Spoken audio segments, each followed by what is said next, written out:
ya, saya udah mengalami gitu ya Pak Garvin ya, hot-hotnya anak remaja itu seperti apa, itu saya mengalami baik secara praktek sebagai psikolog ataupun juga sebagai orang tua. Nah, memang kita ini cenderung dibesarkan memang ya kebanyakan nih, memang tadi seperti mungkin sudah dibahas Pak Gavin sebelumnya juga bahwa seringkali kita diminta untuk benar-benar patuh dan ya nggak banyak debat gitu ya. Saya dibesarkan dengan cara seperti itu. Kalau memang juga era masa kini itu nyebutnya kalau di platform itu kan seringnya antara duelnya antara gentle parenting dengan VOC parenting. Meskipun kenyataannya kita tidak melakukan itu ya sekarang ya, cenderung mix kalau menurut saya. Nah, bakti kepada orang tua ini saya nangkepnya kalau kita kadang kita kalau jadi orang tua, saya sebagai orang tua juga cenderung ada pola pikir ketika saya dibesarkan itu bahwa kita memang harus nurut orang tua, harus berbakti seperti itu ya, dalam arti menghormati dan ya udah itu orang tuamu, suka nggak suka itu orang tuamu seperti itu.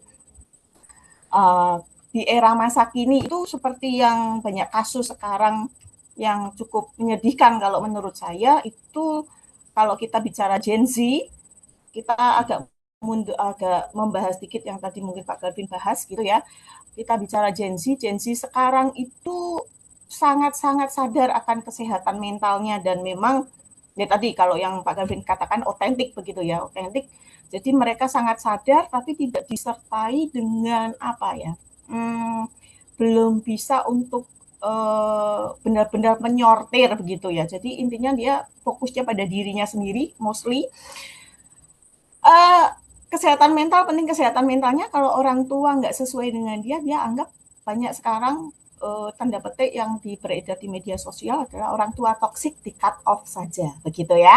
Nah itu kita sebagai praktisi atau psikolog cukup aware dengan itu dan ini agak sedih gitu ya kalau seperti ini sebetulnya bagaimana begitu. Nah kita ngobrolin nih dasarnya dulu gitu kalau dari saya dari POV mungkin dari sejak masa kanak-kanak dulu gitu ya Bapak Ibu.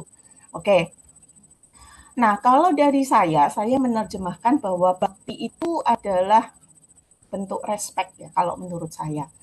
Jadi ketika kita ngomongin bakti, berarti itu adalah yang kita mau adalah respect sebetulnya, bukan takut. Saya selalu mengatakan ini pada klien-klien saya bahwa kita maunya anak itu respect, bukan takut pada orang tua gitu.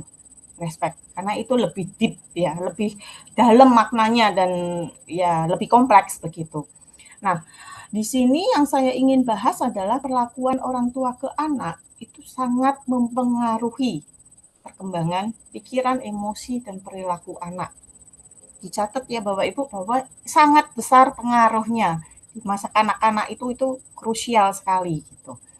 Oke, bentar ini kok nggak jalan.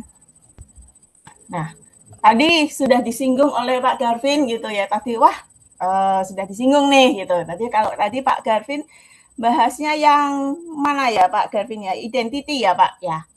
Oke. Betul, nomor 5. Di sini nomor 5 ya. Untung ini match kita Pak. Oke. Nah, saya di sini menganut yang paling dasar, paling basic itu di trust versus mistrust ya Bapak Ibu ya. Jadi kita nggak akan bahas semua kayak gini nanti pusing nanti kita kuliah aja pusing ya Pak. Gitu. Nah, trust versus mistrust. Trust tahu ya Bapak Ibu ya, rasa percaya versus tidak percaya gitu. Nah, di sini terbentuknya kalau tadi aduh balik dulu sebentar. Di masa baby banget gitu ya, 0 sampai 1 tahun di mana anak itu bayi itu sangat bergantung penuh pada caregiver atau pengasuhnya. Nggak ada pilihan, anak ini nggak punya pilihan, hanya bisa tergantung penuh pada pengasuhnya. Jadi apapun yang terjadi saat itu sangat mempengaruhi perkembangan anak, di mana anak ini akan mengembangkan trust atau mistrust gitu. Ini bukan harga mati, tetap ada bisa kita tetap bisa bantu untuk perbaiki begitu ya. Tapi ini dasar yang perlu Bapak Ibu pahami betul. Nah, di sini ketika kita bicara pengasuh, dalam hal ini pengasuh inti adalah orang tua gitu ya. Meskipun sekarang mungkin ada banyak misalnya oma opanya mungkin ya terus mungkin dengan apa neni mungkin, tapi yang di sini yang kita maksud adalah keluarga inti, artinya adalah orang tua. Ketika perilaku atau perlakuan orang tua itu dalam mengasuh anak, ya, itu tidak jelas, tidak konsisten, tidak bisa memenuhi kebutuhan dasar anak ini, dan tidak bisa diandalkan, itu yang berkembang apa Bapak Ibu? Itu mistrust. Anaknya lama-lama bingung gitu ya. Jadi baby itu kan nangis cuma tahunya bahasanya cuma satu ya, tangisan ya. Kalau nangis gitu dia mau minta susu, enggak dikasih susu, dipendem, dibiarin nangis terus karena mungkin mamahnya nih sibuk apa, mungkin lagi sibuk bikin konten atau lagi sibuk nge-live mungkin gitu ya, era masa kini banget gitu lah ya. Apa sih nih bayi gitu, udahlah nanti mbaknya aja atau neninya aja misal begitu. Atau intinya nggak dapet, anak ini nggak dapet gitu ya, babynya nggak dapet gitu. Saat dia butuh digendong nggak digendong juga, butuh susu nggak dikasih susu. Intinya dia anak ini nggak dapet. Akhirnya yang berkembang adalah mistrust dan akhirnya muncul rasa tidak aman. Bingung loh, babynya kan bingung. Ini aku gimana ya, aku nangis gini, akhirnya dia menenangkan, berusaha menenangkan diri sendiri, akhirnya juga keliru gitu ya. Jadi otak itu kan, tadi Pak Garvin menyinggung juga tentang otak. Jadi psikologi itu memang sukanya begitu Bapak Ibu. Jadi nyambung banget ke otak. Kita mempelajari otak juga bahwa ya otak ini lagi berkembang dengan masif-masifnya ketika anak-anak usia kecil gitu ya. Jadi ketika anak ini tidak mendapatkan stimulasi yang pas, error Bapak Ibu. Jadi jangan mengharapkan tanda petik anak ini bisa terus ditetel atau di apa ya dijejali oleh materi-materi yang mungkin kita generasi lama, generasi era zaman saya itu yang kayaknya baik-baik aja, dulu kamu digituin baik-baik aja, aku digituin baik-baik aja, beda zaman, mohon maaf gitu ya, beda zaman. Itu yang perlu dipahami, hal paling dasar gitu.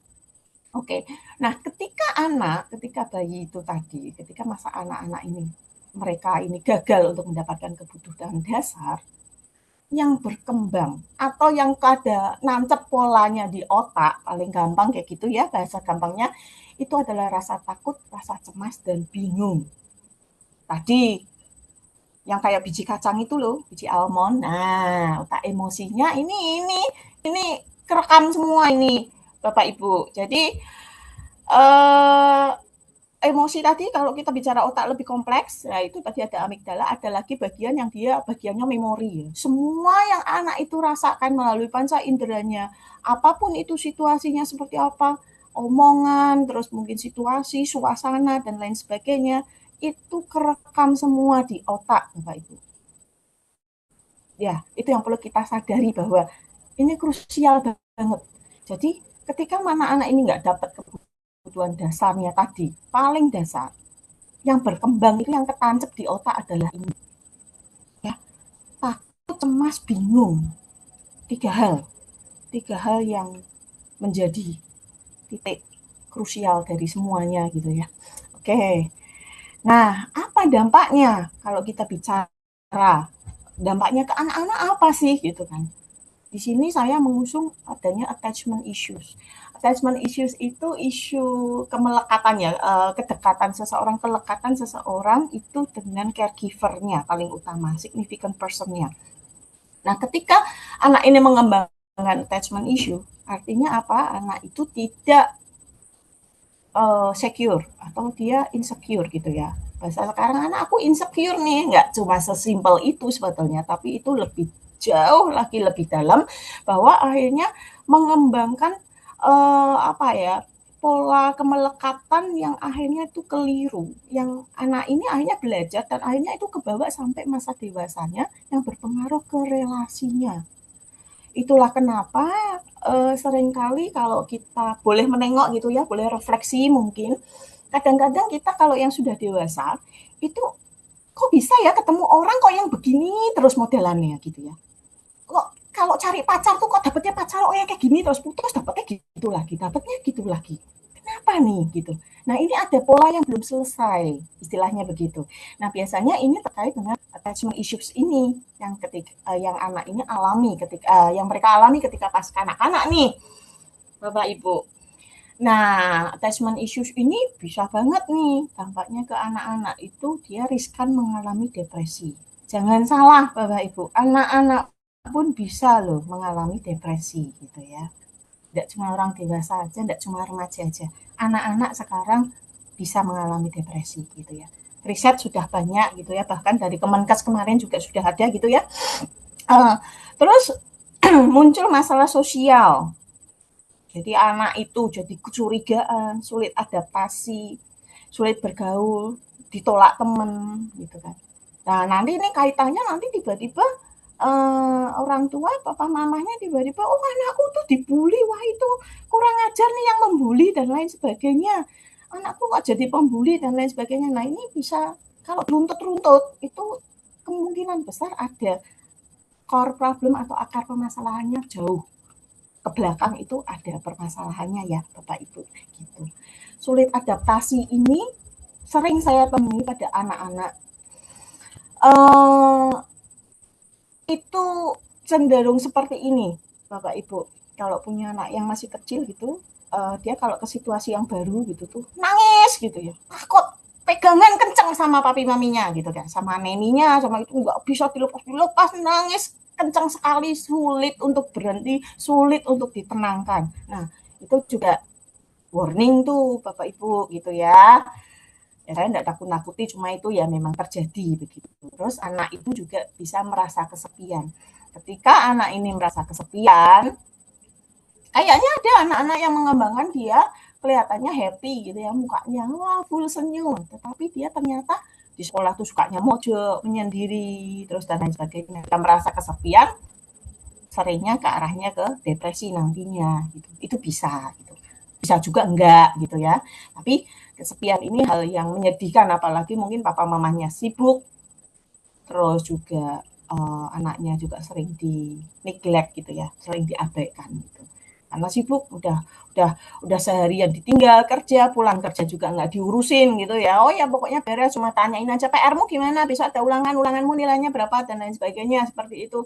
Oh tolonglah ya gitu ya. Itu stressful sekali ya Bapak Ibu ya gitu.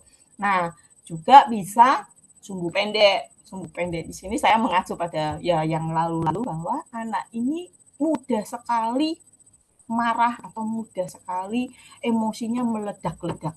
Ini banyak terjadi. Kalau Pak Calvin cerita banyak kasus anak remaja juga, saya juga anak remaja iya, anak-anak SD iya, anak-anak kecil juga iya semua, itu sampai dewasa juga harus komplit. Gitu. Tapi rata-rata kebanyakan anak-anak yang di usia SD ini sumbu pendek semua. Jadi keluhan yang datang ke saya itu semua itu punya anger issues semua Bapak Ibu. Nah, meledak-ledak. Jadi di sekolah, problemnya itu di sekolah yang akhirnya emosi meledak-ledak ini akhirnya jadi agresi. Agresi akhirnya berujung pada komplain dari orang tua lain. Nah, kalau sudah dikomplain dari orang tua lain, kepalanya pusing kepalanya gitu ya. Gitu. Itu terjadi. Ini di Semarang lagi banyak nih kasusnya gitu ya. Saya di Semarang ya lokasinya ya. Oke. Nah, terus kita membicarakan apakah kita ini sebagai orang tua peduli. Peduli itu yang ini, peduli ini. Ketika dampak anak-anak ini mengalami seperti ini kita tuh peduli apa enggak sebetulnya sama kondisi kita, anak kita begitu ya Bapak Ibu ya. Nah, sering kali justru muncul reaksi atau pikiran, wah diajari kok enggak bisa-bisa, kok bodoh men gitu ya, bodoh sekali gitu ya. Bahasa Jawa ya maaf saya agak medok Semarangan gitu. Anak bodoh gitu ya. Kita orang-orang psikologi sangat-sangat tidak menganjurkan labeling apapun, terutama yang negatif gitu ya. Jadi terkadang kalau orang tua didikan lama gitu ya, Gen X gitu ya, mungkin punya anak lebih kecil atau mungkin milenial gitu ya, kadang-kadang kalau kondisinya lagi kelelahan akut atau lagi capek akut itu apa yang pernah kita alami di masa lalu itu muncul begitu saja yang akhirnya itu terucap ke anak-anak kita gitu. Itu pentingnya kita sebagai orang tua untuk kontrol diri sebetulnya. Jadi bodoh lah, males, anak kok males banget gitu. Gitu aja kok nggak bisa gitu. Males ini. Nah, terus Kalau ada kejadian-kejadian misalnya sampai anak itu ketakutan atau anak ini kenapa dilaporin misalnya, dapat laporan dari gurunya, "Mam, ini tadi anaknya kok ngompol ya, tiba-tiba pipis di celana." Wah, malah dia dimarahi nih anaknya pulang-pulang. "Kamu itu malu-maluin, kenapa tuh ngompol gini gini gini gini." Tanpa kita lupa, tanpa kita menyadari bahwa kenapa kok dia sampai begitu. Dia tuh sudah enggak ngompol loh. Kenapa kok dia tiba-tiba ngompol lagi? Tapi ini yang muncul gitu loh. Terus cengeng kalau yang tadi takut berpisah gitu ya, adaptasinya sulit. Akhirnya uh, dibilang sebagai anak cengeng gitu ya. Ini anak cengeng banget nangis terus. Atau anak troublemaker gitu ya. Troublemaker, wah anak ini bisanya bikin masalah terus sampai komplain terus tiap hari tiada hari tanpa komplain gitu ya. Mamahnya pusing gitu ya. Troublemaker. Ya, troublemaker ini biasanya kaitannya dengan sulit diatur. Anak kok kurang ajar, sulit diatur, tidak bisa diomongin. Nah, begitu. Uh, Tidak menutup kemungkinan ada beberapa orang tua yang kalau anaknya misalnya dia melihat teman-temannya atau anak temannya gitu ya, nangisan dan lain sebagainya. Anaknya ini berani gitu ya. Berani apa istilahnya gerak-geriknya, tingkahnya banyak gitu ya. Bahkan berani beradu argumen gitu ya. Ada anak-anak kecil yang terutama generasi alpha sekarang tuh sangat frontal ini ya. Ini melebihi generasi Gen Z ini. Alpha ini wow sangat fantastis sekali. Nah, itu itu kita harus benar-benar melihat dari POV anak itu gimana begitu ya. Seringkali nih orang tua kadang-kadang terlalu memanjakan anak sehingga anak-anak yang dia akhirnya frontal, akhirnya ini kita nganggapnya sebagai oh dia masih atau juga sebaliknya yang masih nangisan atau oh enggak apa-apa.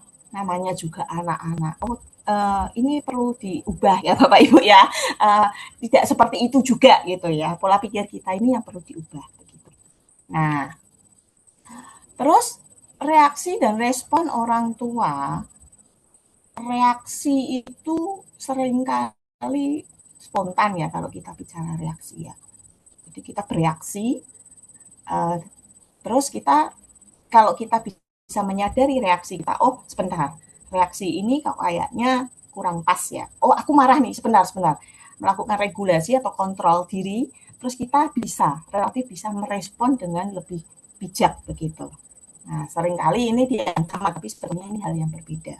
Nah, reaksi dan respon orang tua, apakah orang tua itu ketika anak tadi mengalami yang seperti ini gitu ya, atau terus tiba-tiba orang tua dapat komplainan atau dapat laporan dari guru misalnya gitu ya, dari orang lain,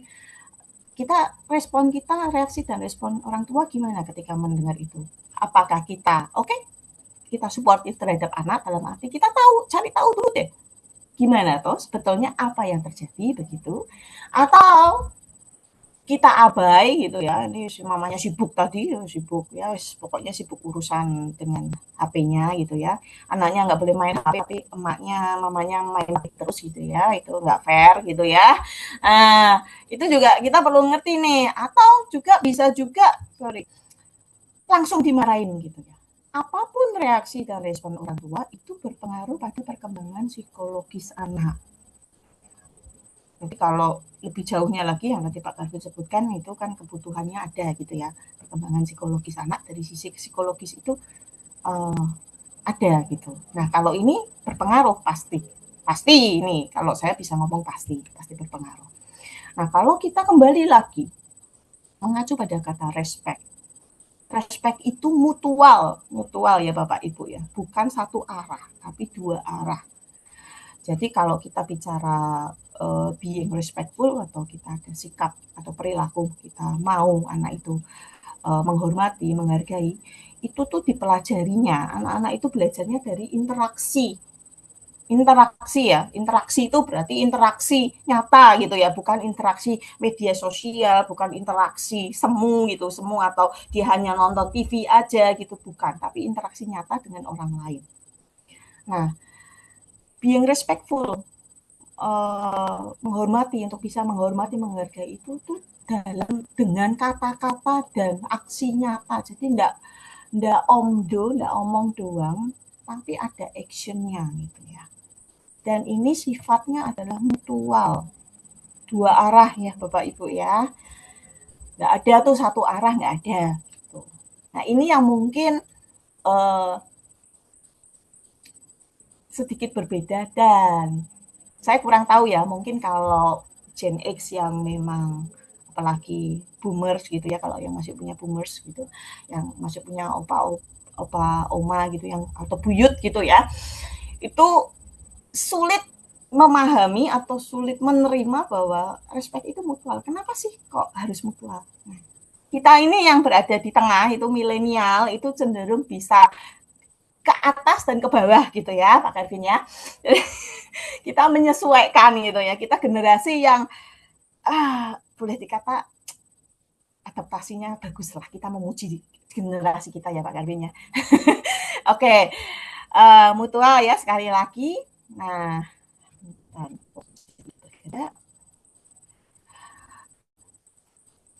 terus kalau kita sebagai orang tua mau mengajarkan respect ke anak, anak kita pengen anak itu respect, anak kita tuh punya respect. Jadi orang tua tuh ngajarinya adalah yang pertama itu self respect. Jadi anak itu harus punya respect juga sama dirinya sendiri, Bapak Ibu. Anak ini harus tahu kalau diri dia itu berharga, diri dia itu ya perlu dijaga gitu ya. Ini dasar pakai banget, ketika dia ada respect terhadap dirinya sendiri, nanti bisa tuh ya biasanya itu akan selaras dengan adanya kepercayaan diri, harga diri. Jadi konsep diri dia akan berkembang dengan bagus gitu ya. Self respect. Juga yang kedua, self respect terhadap orang lain. Orang lain itu berarti atas. Biasanya ini dibagi ini kepemilikan, jadi belongingnya orang lain, itu punyanya orang lain, anak tuh harus ngerti gitu ya. Otoritas tuh berarti ada apa jenjang gitu ya, yang lebih tua, yang intinya dari sopan santun dan aturan gitu ya. Jadi dua hal yang kita perlu ajarkan ke anak tentang respect adalah yang pertama self respect, yang kedua adalah kita harus respect terhadap orang lain, baik itu pemilikan orang lain, otoritas dan aturan. Nah, bentuk respect, kalau kita bicara bentuk respect itu sendiri, kita ringkas gitu ya. Karena tadi diingat bahwa respect itu sifatnya adalah mutual, dua arah. Jadi ada hak untuk mendapatkan rasa aman, dihargai dan dipedulikan. Kalau kita bicaranya respect itu satu arah, orang tua minta untuk anaknya hanya respect, kamu harus menghormati orang tuamu. Anak kok kurang ajar begitu ya. Nah, tapi orang tua nggak pernah kasih itu ke anak. Ini tanda tanya ya Bapak Ibu ya. Lah anaknya juga nggak pernah dihargai kok. Anaknya juga nggak pernah dipeduliin kok gitu. Anaknya juga nggak pernah merasa safe kok. Di rumahnya sendiri aja mereka nggak safe gitu. Terus gimana dia mau respect? Kalau dia nggak ngerasa seperti ini, self respectnya nggak ada, gimana dia mau belajar untuk respect sama orang lain gitu? Gimana caranya? Kan nggak ngerti gitu ya. Terus di sini juga bentuk respect yang kedua, tidak mendominasi atau mengontrol orang lain, tidak agresif. Jadi tahu lah ya, tadi sudah dijelasin oleh Pak Gavin ya, dominan, ngontrol gitu ya, pokoknya ya kalau sudah keluar kata kunci, keyword pokoknya, titik, dah ya itu ya, itu ala dulu banget gitu ya. Nah ini perlu diingat bahwa kita bentuk respect itu tidak mendominasi atau mengontrol orang lain dan tidak agresif. Mendengarkan dan didengarkan gitu ya, dua arah, mendukung dan didukung. Terus ini juga kebebasan akan perbedaan pendapat. Jadi kita kalau yang belum terbiasa dengan era generasi anak-anak kita yang dia lebih bebas, dia lebih frontal untuk mengutarakan aku nggak suka, aku seperti ini, kenapa kok begini dan lain sebagainya. kita perlu legowo gitu ya. Oke, tarik nafas dulu sebentar begitu ya. Oke, ini anak kenapa? Ada apa? Pola pikirnya gimana? Kita menerima itu tanpa merendahkan. Merendahkan tuh seperti biasanya quite common ketika kita ngomong, ah kamu tuh anak kemarin sore, kamu tuh tahu apa? Belum tentu loh kalau dari era teknologi mereka jauh lebih tahu ya gitu kan. Ada hal-hal yang bisa kita pelajari dari mereka sebetulnya gitu ya. Ya, atau kita juga no offense gitu ya, nggak tersinggung gitu. Ini poin yang agak susah sebetulnya Bapak Ibu untuk kita mau legowo gitu ya. Nah, gitu. Bisa dipelajari gitu. Oke. Nah, kalau kita bicara dampaknya, jadi kalau tadi kan respect itu mutual. Kita mau ngajari anak respect, nah anaknya sendiri itu nggak pernah dapat respect di rumah, juga di sekolah nanti katanya ya. Apa yang terjadi? Anak tuh konstan ngalamin stres ya Bapak Ibu ya. Stres gitu ya. Jadi stres itu eh, ya karena kondisinya begitu terus ya nggak dapat support ya disalahkan terus dimarahin terus dan lain sebagainya intinya seperti itu akhirnya pengaruh ke perilaku dan emosinya Bapak Ibu otomatis gitu ya saya bilang dengan sangat tegas ini otomatis oke nah apa yang dia harus dilakukan oleh orang tua kalau orang tua mengajarkan sikap bakti menghargai pada anak mau ngajari nih, kamu harus berbakti, kamu harus respect sama orang lain, kamu harus respect sama dirimu, mengajari nilai atau being respectful tadi, ya jaga role model Bapak Ibu, beri contoh aksi nyata dalam memperlakukan anak. Karena respect itu dalam kata dan perwujudan aksi gitu ya. Kalau anaknya nggak pernah dapat, gimana dia mau belajar? Gitu ya. Itu artinya hmm, hanya menuntut saja. Menuntut dan itu nanti akan menimbulkan tadi masalah gitu ya seperti itu. Nah ini kurang lebih hampir mirip tadi ya. Bagaimana nih? Gimana tuh caranya kita akhirnya bisa menjadi ngajari ini tadi gimana kan jadi role model. Nah role model untuk ngajari respect itu seperti apa sih? Kurang lebih seperti ini. Nah ini pada sebagian orang, terutama kalau kita bicara orang tua itu kan ada papa sama mama ya. Jadi seringkali mereka ini menikah dengan latar belakang yang berbeda gitu ya. Itu menambah kompleksitas pola asuh gitu nantinya kalau kaitannya sama pola asuh itu kompleks gitu ya. Jadi saya selalu mengatakan gitu ya pada orang tua gitu ketika mereka konseling bahwa oke keluarga intinya adalah Anda berdua dengan anak. Value atau nilai dari keluarga kalian itu perlu dirumuskan. Apa sih value-nya gitu ya? Harus sama sepakat nih antara suami istri.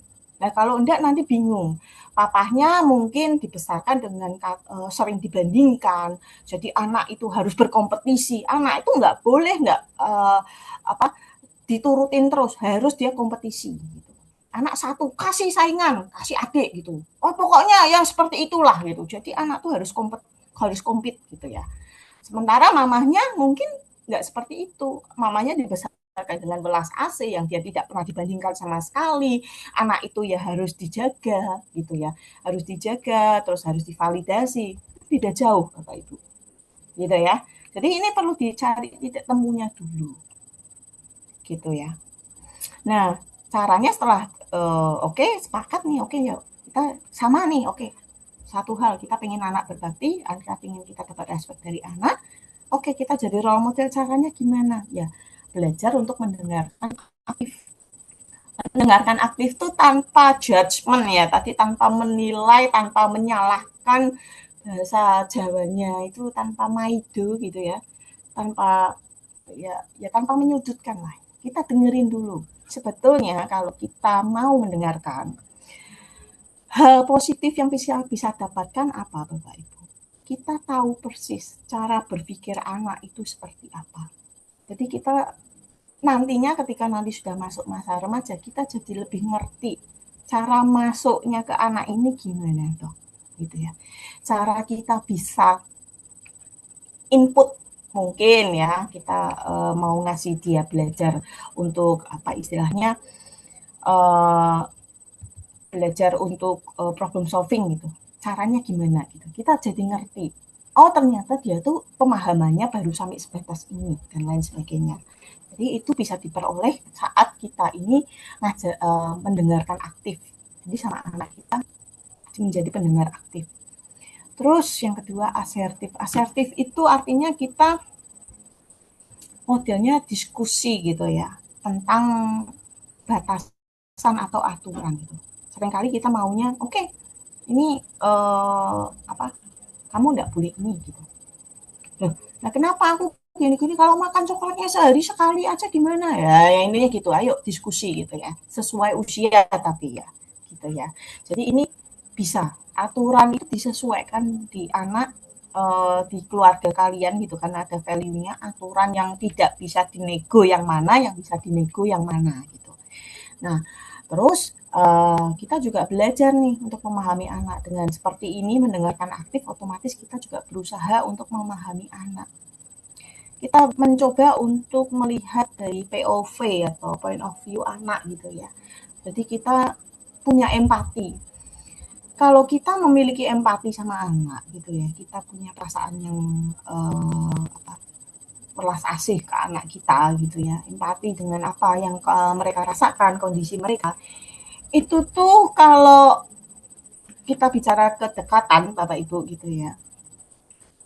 Interaksi antara dua orang terutama anak-anak itu masih sangat membutuhkan co-regulate partner dalam arti partner untuk berdinamika atau untuk berinteraksi begitu ya.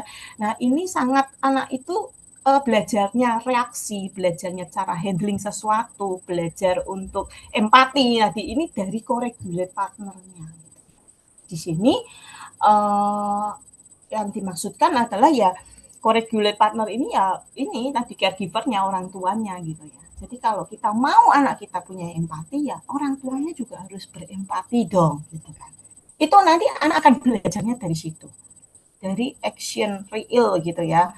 Aksi real karena anak-anak masa kanak-kanak itu peniru handal. Nah, tukang kopi, mesin fotokopi gitu ya. Nah, gitu. Terus ajari juga anak untuk resolusi konflik di sini negosiasi. Jadi nego. Anak maunya apa? Oh, aturannya gini, tawar menawar gitu ya. Jadi, aku maunya kalau mungkin anak dibatasi makan permen gitu ya, sampel aja gitu ya. Nggak boleh makan permen banyak-banyak. Nah, banyaknya itu seberapa gitu. Kalau anak alfa pasti bisa. Banyak itu seberapa mami gitu. Banyak itu seberapa gitu. Ya perjelas gitu. Bagi mama banyak itu 2 misalnya. Lu nggak bisa toh, 2 itu sedikit gitu. Lah bagi kamu berapa? 5. Oh nggak bisa, 5 itu sudah banyak banget gitu misalnya gitu ya. Oke, akhirnya nego-nego akhirnya sampai di angka 3 misalnya gitu. Ya udah, tapi misalnya diakali dengan oh permen maksimal 3 sehari, tapi nggak tiap hari. Dijeda, misalnya hanya boleh permen di hari Senin, Rabu, sama Jumat ya. Karena sudah 3 gitu. Tapi kan mami mintanya 2. Kamu mintanya 3 ya. Sekarang harinya enggak tiap hari. Nah, itu bisa diatur gitu. Jadi anak-anak tuh sebetulnya bisa nego kok. Kita melatih kemampuan negosiasi Bapak Ibu. Dan ya memang poin pentingnya adalah ini ada di sini gitu ya. Orang tuanya harus steady, calm, nggak pakai emosi gitu ya ibaratnya seperti itu. Dan ini memang kalau kita bicara respect tadi 2 arah, ini adalah satu proses pembelajaran juga bagi kita orang tua sebetulnya gitu ya. Tidak mudah tapi worth it to try dan harus dicoba kalau menurut saya. Terus melatih untuk mengambil keputusan. Seringnya kita kan kalau zaman dulu itu kan ya ada kata nego, udah titik kamu les, udah sekarang les kamu berangkat, bahkan harinya pun sudah ditentuin papa mamanya nih. Biasanya dulu saya begitu soalnya ya. Enggak ada opsi wes, pokoknya itu jadi harus berangkat wes siang jam berapa anaknya enggak ditanyain sama sekali gitu ya. Nah, ini bisa sebetulnya ditanyain. kamu ada mau lesnya apa aja ini. Nah nanti kamu kalau gitu capek apa enggak, kalau mama lihat sih kamu capek, enggak aku enggak ini. Nah terus kalau misalnya capek enggak boleh berhenti loh ya, konsekuensi loh ya, konsekuensinya kamu capek ya berarti apa, kamu harus apa, tidurnya enggak malam-malam atau apa, nah ini harus dibicarakan. Tapi ya biasakan untuk dia kalau sudah taking decision, ambil keputusan ya komit, karena dia udah paham konsekuensinya. Ini sangat bisa diajarkan sejak dini Bapak Ibu gitu ya. Jujur, jadi jujur itu ya enggak ada tuh bohong baik, bohong putih, bohong hitam gitu enggak ada ya. Intinya adalah ya jujur sesuai usia gitu ya. Enggak semua enggak oversharing kalau istilahnya sekarang tuh. Ya jujur boleh tapi enggak oversharing juga gitu ya. Dipilah, tetap dipilah gitu ya. Terus manajemen amarah. Jadi ya bapak ibunya terutama papa mamahnya itu ya juga perlu anger management gitu ya, supaya ya tahu cara untuk regulasi emosi dulu sebelum berdinamika sama anaknya gitu. Karena nanti tadi yang saya bilang bahwa co-regulate partner itu saling nyetrum gitu, kalau papa mamanya dalam kondisi yang masih stres gitu ya, masih membara, masih ruwet pikirannya karena kerjaan, mungkin karena apa, pokoknya macam-macam, pulang rumah kok rumahnya berantakan, anaknya teriak-teriak, langsung berusaha mau anak itu minta respect, tenangkan diri Anda dulu gitu ya. Karena yang ada ketika Anda masih meletup-letup gitu ya, masih dikuasai oleh emosi tadi, masih stressful banget, itu belum diregulasi gitu ya, belum dikontrol, belum ditenangkan, belum sampai di fase calm down. Yang ada adalah ketika Anda memegang anak, berdinamika sama anak, kan tadi co-regulate partner, yang ada ini malah anak tambah boom gitu. Anaknya naik, mamahnya naik. Nah ini tidak selesai-selesai gitu ya. Itu kerap terjadi. Tidak mudah, ya, tapi memang harus dilatih gitu ya. Nanti ada caranya gitu. Oke, terus yang terakhir adalah melatih keterampilan pemecahan masalah. Jadi anak itu juga kita perlu ngajari nih, gitu ya. Cara satu, dikenali dulu masalahnya apa, terus solusinya seperti apa. Kalau tadi contohnya Pak Darwin tadi, ya iya memang dia salahnya sendiri. Nah, tapi kan ya kalau terus nah, salahmu sendiri itu ya menyakitkan. Tapi mungkin kita perlu, oke bentar, kejadiannya seperti apa, seperti ini gitu kan misalnya. Oh, kamu tadi dihukum Miss kenapa? Oh, nah soalnya ini, itu soalnya sih ini dorong-dorong aku kok Mi gitu kan, dorong-dorong, jadi aku dorong balik sampai kecengkang gitu ya. Oke, nah itu kamu nggak suka kalau didorong, ya oke lah menurut kamu misalnya, kalau memang anaknya bisa ya, tergantung tadi makanya harus ngerti karakter anaknya seperti apa, ya anak ini aja, menurut kamu kalau gitu enaknya gimana harusnya? Wah, aku pokoknya kalau gitu dorong balik. Oh, sebentar. Nanti perlu juga nih misalnya. Oke, kamu nggak suka. Kalau nggak suka bilang dulu. Stop gitu. Sambil kamu mundur gitu kan. Kalau gitu kamu bilang stop atau kamu pergi ke missmu gitu kan, ke teachermu. Itu cara paling aman. Nggak pakai dorong-dorongan. Sekarang itu juga serba salah gitu orang tua, kalau orang tua ada masih banyak terjadi orang tua kalau kamu dipukul balas pukul gitu ya. Nggak solutif sih ya. Itu nanti itu tidak solutif gitu ya. Ya itu beda kasus nanti ya, pembahasan beda lagi apa artinya itu nanti panjang dan lama itu nanti. Nah intinya adalah kita perlu nih anak tuh kenal masalah intinya itu apa, terus kira-kira nih solusinya. Nah pemecahan masalah ini biasakan juga setelah anak mengenali masalah, solusinya seperti apa, berarti anak tuh kan taking action gitu ya. Berarti anak itu mengambil keputusan, paham konsekuensinya apa. Jadi ketika dia anak ini mendapatkan konsekuensi, misalnya ternyata sampai dia kamu konsekuensinya nanti misalnya kalau seperti itu, kalau miss-nya enggak lihat misalnya, kamu kalau misalnya oh enggak aku mau diem aja lah gitu, aku enggak mau ngomong apa-apa, tak diemin aja ya. Konsekuensinya ya oke, kamu kalau mau mencoba begitu ya enggak apa-apa, tapi mungkin kalau kayak gitu bisa jadi nih misalnya kamu kalau didorong jatuh sakit loh nanti kalau misalnya kamu enggak ngomong stop gitu sama temenmu. Ya, artinya anak udah ngerti. Jadi ketika dia terjadi beneran dia sakit, jatuh gitu, nanti dia anak akan tahu.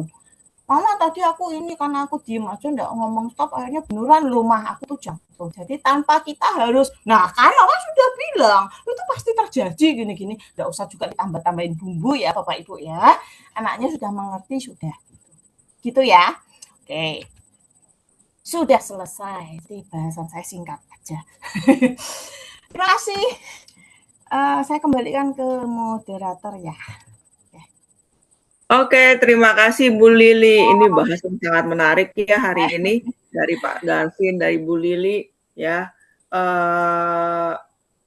Sekarang kita akan masuk ke sesi tanya jawab dulu. Nah, kebetulan di sini untuk di dalam chat yang pertanyaan-pertanyaan yang masuk kayaknya cuma satu nih. Oke. Dari Pak Sehu ya. Yaitu kenapa kalau bakti pada orang tua itu simbolnya anak cuci kaki orang tua? Apakah kalau tidak pernah cuci kaki orang tua itu tandanya tidak berbakti? Nah, karena kita pembicaranya ada dua, mungkin siapa duluan nih yang akan jawab? Kayaknya harus dua-duanya. Ya, siapa saya dulu? Iya, Pak Ya, Gavin biar dulu. gantian ya tadi, biar politik itu.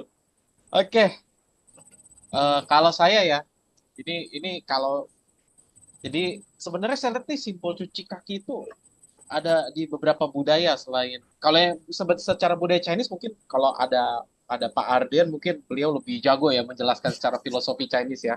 Tapi kalau saya lihat mencuci kaki itu simbol di beberapa budaya. Contoh di Jawa juga ada setahu saya mencuci kaki gitu.